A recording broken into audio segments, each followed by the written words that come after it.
السلام علیکم ورحمۃ اللہ وبرکاتہ. یو ځل بیا تاسو ټولو ته په پرایم کیریئر کوچنګ اکیډمي افیشل یوټیوب چینل ته پراتګ باندې خوش آمدید.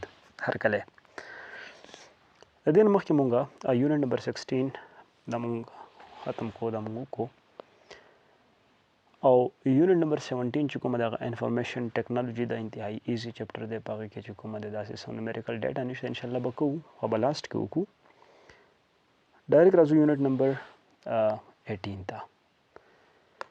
یونټ نمبر 18 بجې کومه چې تاسو ته په سکرین باندې ښکاري دا څه شی دی؟ دا چې کومه دی نیوکلیر فزیکس.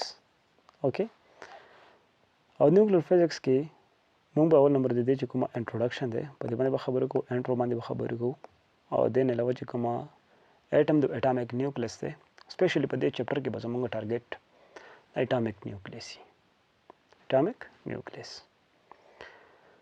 نو راځو په دې باندې خپل نننی لیکچر شروع کوو او د یونټ نمبر 18 مقاله سټارټ اخلو. دا ستاسو د لسم کلاس اخري چپټر دی نو موږ سره اوسئ. د ټولو نه اول راځو انټروډکشن ته چې په دې چپټر کې به موږ د څه په باره کې خبرې کوو. اولنې په دې چپټر کې موږ د اټامیک نیوکلیس په باره کې به خبرې کوو. څه شي؟ اټامیک نیوکلیس په باره کې به خبرې کوو او د دې اټامیک نیوکلیس چې کومه سټرکچر دی ټیک شو که نه، یعنې سټرکچر په باره کې او د دې پلس پراپرټیز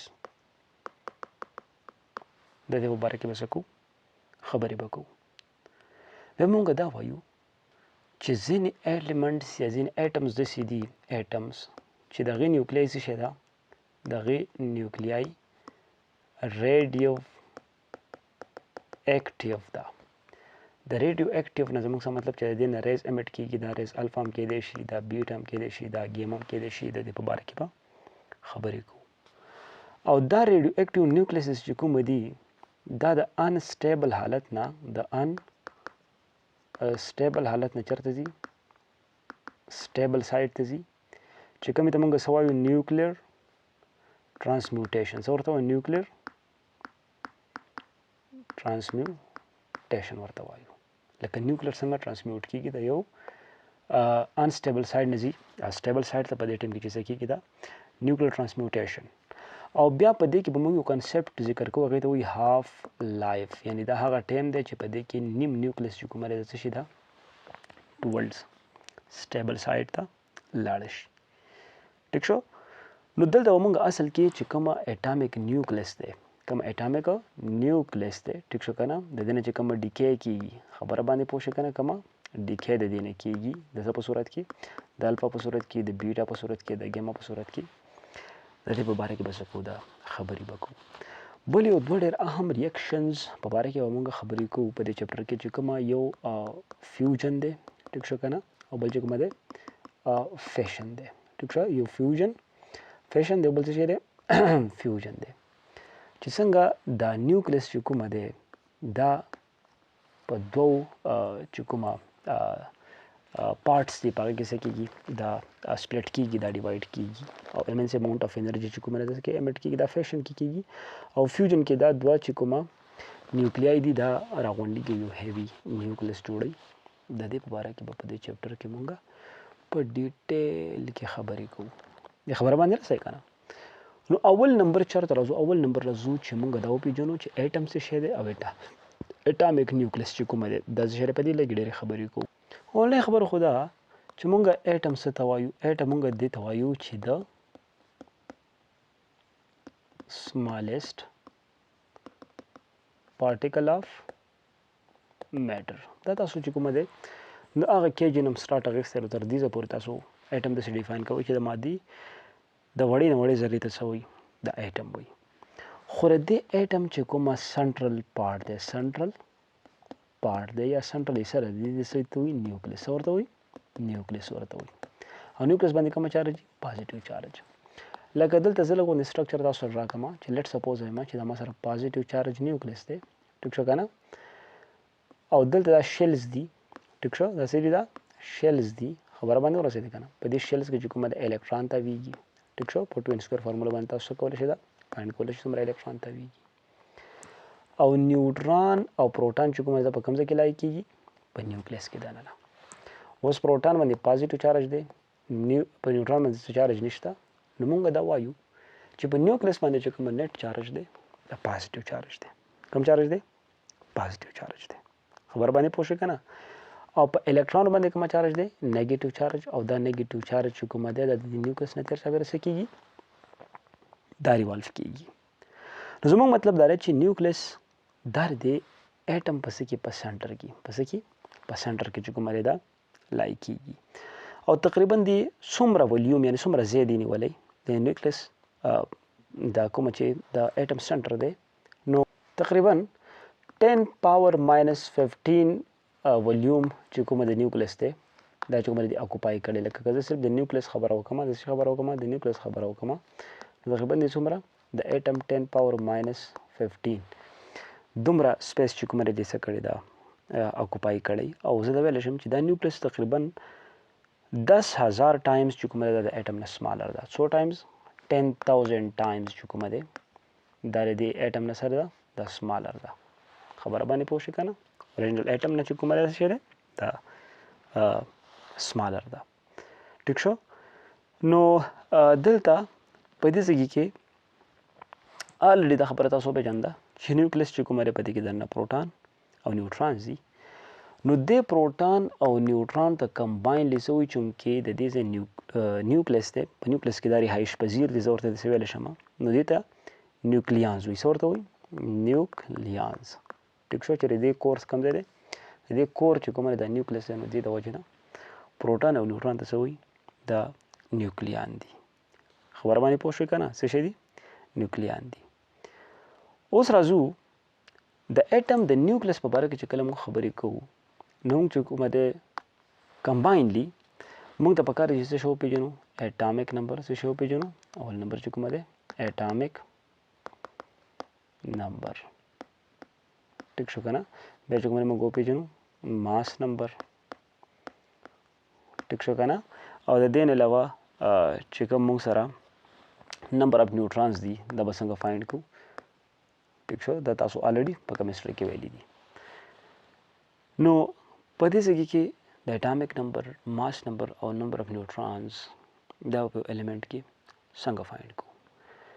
وګورئ اټامیک نمبر ته بعض ټیم کې مونږ چارج نمبر هم وایو. څه ورته وایو؟ چارج نمبر. څه شی ورته وایو؟ چارج نمبر ورته هم وایو. او دې مطلب دا دی چې اټامیک نمبر اصل کې په یو اټم کې دننه د الکترانو یا د پروټانو تعداد دی. اوس دلته کوېشن رایز کېږي چې ټیک ده موږ په اټامیک نمبر کې داسې ویل چې په اټم کې دننه د الکترانو یا د پروټانو تعداد. آیا موږ صرف د پروټانو تعداد ویلی شو؟ یاد وساتئ چې اټامیک نمبر چې کومه دی که نه اټامیک نمبر نو چې الکتران آر پروټان. ټیک شو که نه؟ ځکه چې الکترانو تعداد د څه برابر د پروټانو د تعداد برابر وي. نو زه داسې ویلی شم چې په یو اټم کې دننه د پروټانو تعداد ته اټامیک نمبر وایي یا د الکترانو تعداد ته اټامیک نمبر وایي. خبره باندې پوه شئ که نه؟ اوس په دې ځای کې لیټ سپوز که زه د ماس نمبر خبره کوم نو ماس نمبر به چې یاد وساتئ ماس نمبر په دې کې به زه پروټان پلس نیوټران خبره کوم ځکه چې دا نیوکلیانز دي. نو په یو اټم کې دننه د پروټانو او د نیوکلیانو کمباین تعداد ته د نیوټرانو کمباین تعداد ته دې ته څه وایي؟ ماس نمبر ورته وایي. څه ورته وایي؟ ماس نمبر. یا دې ته تاسو ډیفینیټلی چې پروټان پلس نیوټران ته تاسو څه وایي چې د دې کومه کور دی دا نیوکلیس نو دې ته څه وایي؟ نیوکلیان ورته. څه ورته وایي؟ نیوکلیان ورته وایي. نو نمبر اف نیوکلیان ته څه شی وایي؟ ماس نمبر. نمبر اف نیوکلیان ته څه شی وایي؟ ماس نمبر.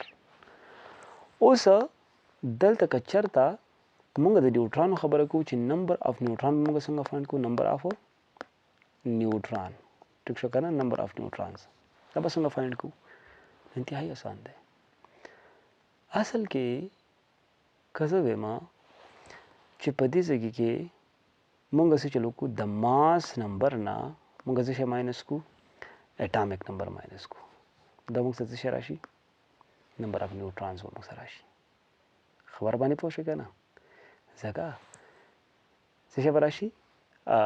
نمبر اف نیوټرانز چې کله موږ د ماس نمبر د څه ماینس کو اټامیک نمبر ماینس کو خبر باندې پوه شئ که نه لږ وګورئ دلته زه جنرل مثال در کوم جنرل چې کومه آلریډي تاسو به ویلی چې لیټ سپوز دا ما سره جنرل الیمنٹ دی ایکس ټیک شو که نه جنرل الیمنٹ هیلیم دی یا چې کومه سوډیم دی فیرک دی چې کم تاسو وایي د دې اټامیک نمبر څه شی دی دا زیډ دی ټیک شو که نه او ماس نمبر څه شی دی دا ا دی اټامیک نمبر یې زیډ دی او ماس نمبر یې ا دی یعنی ماس نمبر ته زه نیوکلیان نمبر هم ویلی شم ځکه چې دا اصل کې د پروټانو د نیوټرانو کمباین تعداد دی لکه دلته ورته مینشن کوو چې دلته پروټان پلس نیوټران کمباین تعداد او اټامیک نمبر چې کوم یا د الکترونو دی یا د پروټانو تعداد دی خبر باندې پوه شئ که نه اوس دلته که چېرته زه رسې ویم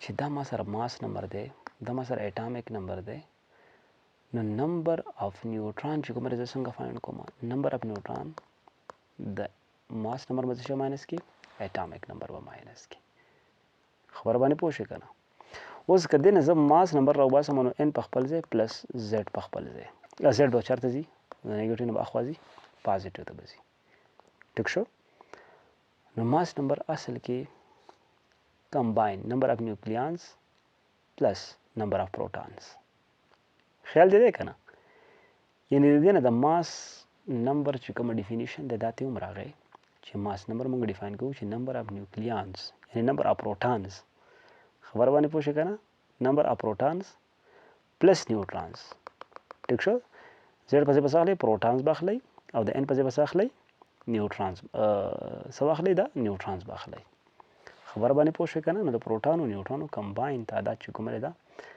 ماس نمبر دی ځکه چې پروټان خو برابر د الکتران یې که نه پروټان څه برابر الکتران نو که دلته ولې کوو چې زه د دې په ځای الکتران ولیکم نو څه پابندي پتا باندې نشته بلکل ته لیکلی شي ټیک شو ځکه چې اټامیک نمبر د نمبر آف پروټان یا د الکترانو تعداد دی ټیک ده اوس راځو په دې باندې چې کوم یو جنرل اگزامپل کوو چې موږ سره دلته لیټ سپوز زما چې ما سره فیرک دی فیرک څه شی دی فیرک د فیرک چې کومه اټامیک نمبر دی دا 26 دی ټیک شو که نه او ماس نمبر یې 56 دی څه شی دی 56 اوکې 56 دی او دې ته تاسو آیرن هم ویلی شئ نو پرابلم نو دلته چې دا اټامیک نمبر دی دا زه په زیډ ریپرزینټ کوم ماس نمبر زه په ا باندې ریپرزینټ کوم دلته موږ فایند کوو نمبر اف الکتران ټیک شو نمبر اف پروټان نمبر اف نیوټران دا به فایند کوو نو نن خبره خو دا چې د اټامیک نمبر تا سره 26 دی اټامیک نمبر د نمبر اف الکتران یا د نمبر اف پروټان یې که نه نو الکتران هم په دې کې څو دي 26 دي او پروټان هم په کې څو دي 26 دي نو ډایرکټ ولیکه 26 دلته الکتران دي او 26 په کې څه دي پروټان دي خو نیوټران نو د ماس نمبر نه ا نه به څه ماینس کې اټامیک نمبر به ماینس کې نو راشه از ایکول ټو 56 نه څه ماینس کا 26 ماینس کا نو چې د چینه چې صفر او د پوینټ 2 3 نو 30 نیوټران دی په دې کې تقریبا څو نیوټران دي 30 نیوټران دی په دې کې نو آسان کار دی چې کله تاسو ته اټامیک نمبر پته ولګي دا ماس نمبر پته درته ولګي نمبر اف نیوټران په اسانه سره څه کېږي دا کیلکولیټ کېږي د خبره باندې رسوي که نه رسوي نو جنرل مثالونه تاسو د دې نه علاوه ځان له نور هم وګورئ او دا څه کې دا کیلکولیټ کوي دلته یو خبره بله ډېره اهمه کول غواړم چې بعضې نیم الیمنټس یا بعضې نیم ایټمز داسې چې د دې نیوکلیس په سیم نمبر اف پروټانز او په نیوټران باندې څه دا کنسیسټ وي خبره باندې پوه شئ که نه لکه د پروټانو تعداد پکې د څه برابري د نیوټرانو تعداد برابري لکه بعضې نیم نیوکلیای داسې دا خبره یاد وساتئ نیوکلیای داسې چې په هغې کې د پروټانو تعداد د څه برابري د نیوټرانو د تعداد برابري ټیک شو که نه د نیوټرانو د تعداد برابري لکه پروټان از ایکول ټو نیوټران پروټان از ایکول ټو نیوټران نو داسې چې کومه د دې اټم نیوکلیس دی د ته موږ څه وایو د ته موږ وایو نیوکلایډز څه شی ورته وایو نیوکلایډز خبره باندې پوه شئ که نه نیوکلایډز نو تاسو نه دا تپوس کوئ چې نیوکلایډ څه شی دی ته ته په چې د مخصوص اټم نیوکلیس چې په دې کې د پروټانو تعداد د نیوټرانو برابر وي دې ته څه وایي ته نیوکلاید وایي او د دې مثال سپیشلی پکار دی چې که زه تاسو وایم چې زه هیلیم راوالم که نه د هیلیم اټامک نمبر 2 دی ماس نمبر 4 دی که نه نو اټامک نمبر Z is equal to 2 او ماس نمبر is equal to 4 نو په دې کې پروټان څومره دي 2 دي الکترون څومره دي 2 دي نیوټران n is equal to a minus z بشي نو n is equal to a څومره دی 4 اټامک نمبر 2 دی نیوټران به کې څو رااله 2 رااله نو ګوره پروټان هم 2 رااله نیوټران هم 2 رااله نو هیلیم چې کومه دا تاسو ته ښکاري دا نیوکلاید دی دا څه شی دی نیوکلاید دی خبره باندې پوه شئ که پوه نه شوئ څه کوېشن په دې کې شته هیلم څه کوېشن باندې تاسو به نیوکلاید هم پېژندلی ټیک شو که نه تاسو به نیوکلیانز هم پېژندلی تاسو به اټامک نمبر هم کیلکولیټ کولی شئ تاسو به ماس نمبر هم کیلکولیټ کولی شئ تاسو به نمبر اف نیوټرانز هم رایستی شئ او د ریډیو اکټیویټي چې کومه څه لږ ډېر کنسپټ دی هغه باندې هم تاسو پوه شوي اوس خو زموږ اوریجنل ټاپک ریډیو اکټیویټي شروع کېږي خو دا به انشاءالله کوو په بل لیکچر کې که په دې کې څه مسله وي تاسو زموږ نه کوېشنې وکړئ په کمنټ سیکشن کې او دا چینل که چېرې تاسو نوي سبسکرایب کړی دا چینل سبسکرایب کړئ او بیل آیکن ضرور پریس کړئ چې په روان ټایم کې کوم نیو اپډیټس تاسو ته په ټایم باندې ملویږي الله مو سپارم د الله په امان